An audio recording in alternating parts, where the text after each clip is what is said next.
आप सभी लोगों का स्वागत है फिर से एक बार इधवन क्रिक जोन में। आशा करता हूँ सभी लोग सही सलामत होंगे। तो चलिए शुरू करते हैं आज का वीडियो, जहां पे आज भारत और ऑस्ट्रेलिया के बीच जो तीसरा टेस्ट मैच का पांचवा दिन था, उसके हवाले से आएंगे इस वीडियो में और रिव्यू। जिसके उसके बाद देखें तो बांग्लादेश और वेस्ट इंडीज के बीच जो दूसरा टी20 हुआ, बहुत ही रोमांचक भरा वो टी20 भी रहा।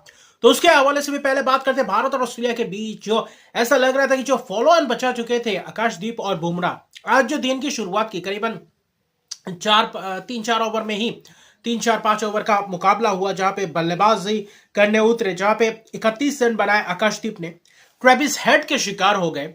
वही दूसरी तरफ देखें तो ट्रेविस हेड ने बॉल किया तो वहां पे स्टंपिंग हो गए, वरना अच्छा खासा बल्लेबाजी कर रहे थे बुमराह और आकाशदीप, लेकिन 260 पे ऑल आउट हो गए। और ज्यादा लंबा उतना बड़ा तो लीड नहीं था ऑस्ट्रेलिया के पास।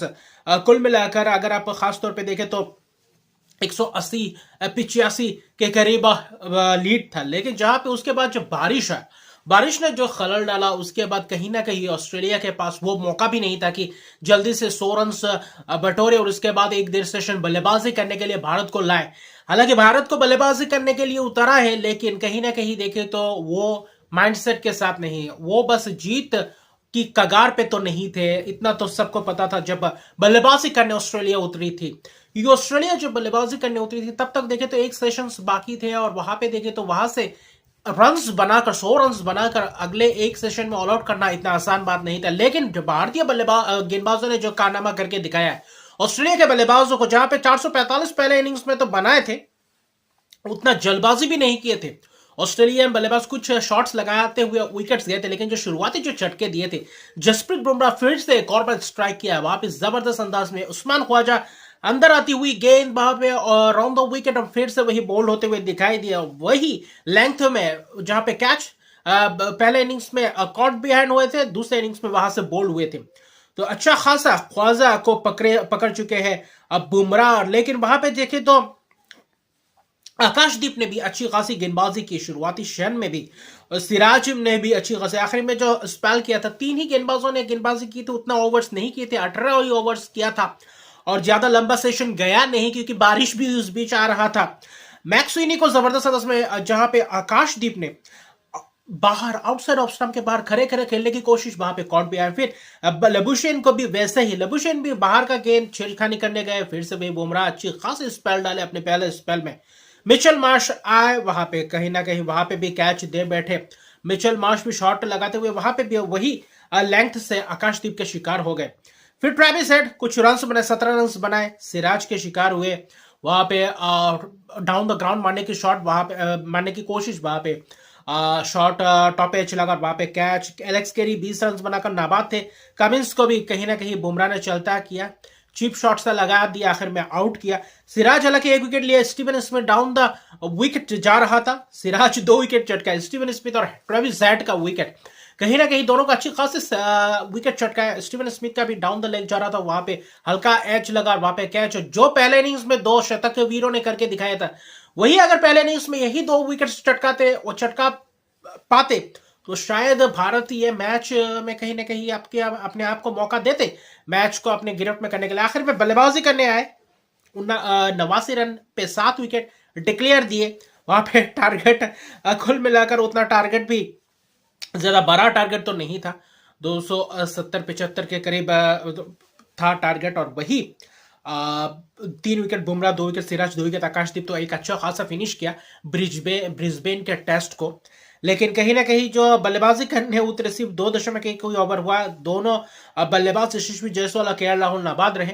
लेकिन अभी फिलहाल सफर होगा मेलबर्न का और उसके बाद होगा सिडनी का, तो 26 यानी कि बॉक्सिंग डे में 26 दिसंबर को होगा। तो अच्छा खासा हफ्ता बाकी है।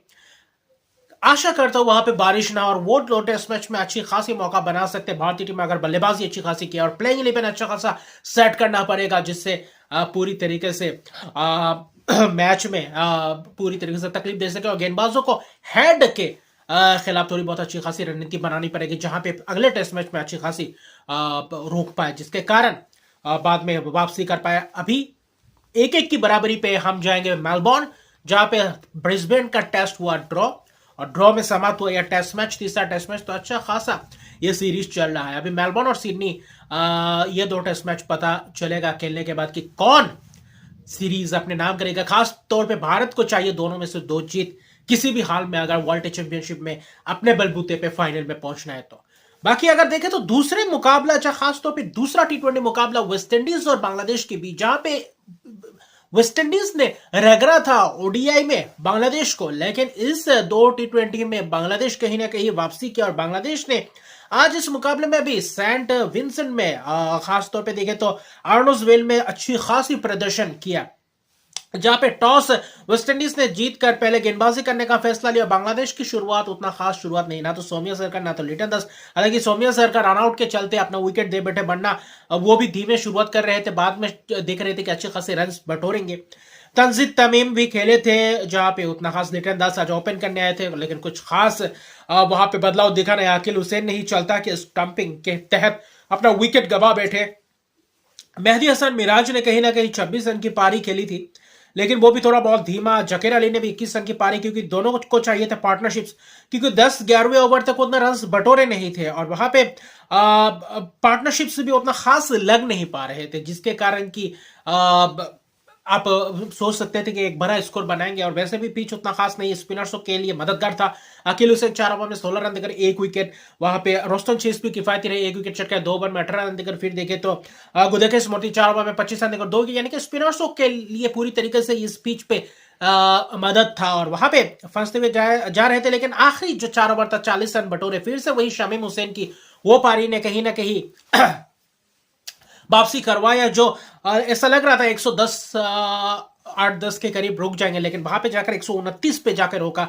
जो 17 गेंदों में 35 रन की पारी खेली, 2 चौके 2 छक्के की मदद से आखिरी 4 ओवर में जो प्रदर्शन किया, कहीं ना कहीं उस 4 ओवर ने कहीं ना कहीं थोड़ा बहुत वापसी की और थोड़ा बहुत टोटल बोर्ड पे लगाया, जिसके कारण थोड़ा बहुत गेंदबाज अच्छी खासी फाइट कर सकते थे। 129 ही सही, लो स्कोरिंग भले ही देखे सेंट विंसेंट में लो स्कोरिंग में अच्छी खासी डिफेंड होते हुए दिखते हैं। तो उसके बाद देखे तो वहां पे जो आखिरी विकेट का पार्टनरशिप था 40 रन के करीब जोड़े थे तंजीम सकीब के साथ मिलकर शमीम हुसैन ने। फिर देखे तो 130 रन का लक्ष्य, ऐसा लग रहा था कि क्या वेस्ट इंडीज इस मुकाबले में क्या वापसी कर पाएंगे। लेकिन जो शुरुआत था वेस्ट इंडीज का भी शुरुआत बहुत ही लड़खड़ाया हुआ था। पावर प्ले तो उतना खास घटा ही नहीं, पावर प्ले के अंदर ही 4 विकेट सबके टॉप ऑर्डर के बल्लेबाज जा चुके थे। निकोलस पूरन जैसे विकेट से गवा चुके थे, तो कहीं ना कहीं वहां पे मदद था। तस्किन अहमद ने अच्छी खासी शुरुआत की।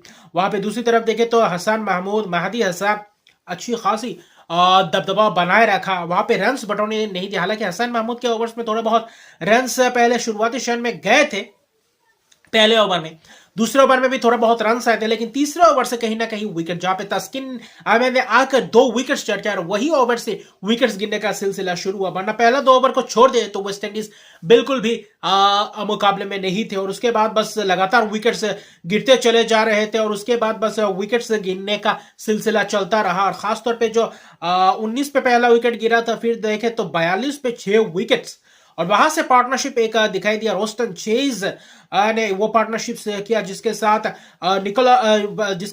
अकील हुसैन के साथ मिलकर।